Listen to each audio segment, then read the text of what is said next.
badge backpack. I think one of the truly great aspects of the backpack is that it aggregates badges from any issuer, so that while you may want to do an internal sort, at the same time you also might want to pick and choose where you're earning your badges. So right now we're pretty, as Sonia noted, pretty heavily focused on the academic world, but remember that anybody can issue badges, which means that it might be a hiring organization, it might be the employer, it might be some scouting organization. We actually are working with the Girl Scouts on their digital badges. So just there are going to be lots and lots of different kinds.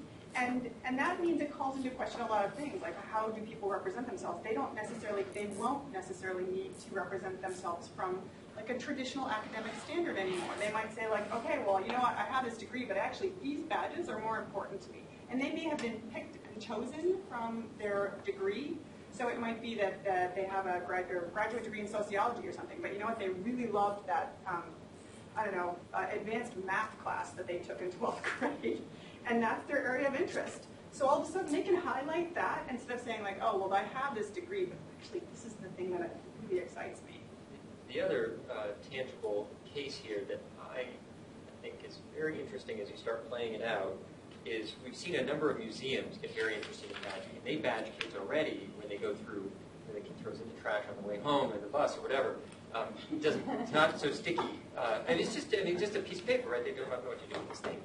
And now they're starting to talk about with QR codes and some other technologies that kids are going around the museum acquiring learning and generating expertise. And that can be carried back through badges into the school, where the teacher can connect that up to their science projects and other, so these things can be attributed together in some ways. Now this is, again, that's a few steps up. We're talking about another castle on the hill. It's a few steps up the road, but there are museums who are going to issue badges by next year, right? So Smithsonian, we'll name them.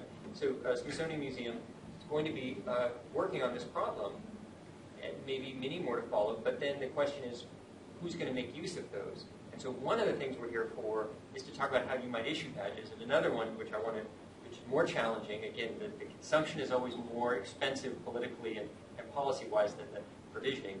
We share badges, you're a digital literate in California, tell the world that you are. How can we, as public educators, make use of the knowledge that's coming in from elsewhere and incorporate that into the work that's happening inside schools? That's, to me, very, very exciting. It's a little harder, but also worth it. Rock on. So, any other questions? So we like to think of open badges as the future, and that wraps up the open badges conversation. Do we have any other questions? So in terms of process, I'm not sure where we are in terms of time and if there's opportunity for dialogue or for overtime or what we need to do next. So I want to hand it back to the organizers. Thank you for letting us. We're scheduled for a break so we can continue with question and answer, and then we're going to transition into a meeting. So we'll continue with the open badge discussion. So keep going. Stay. There are snacks outside too if you want to grab some water and some fruit. So we'll take a break and maybe have some informal dialogue during the break time, and then we'll reconvene.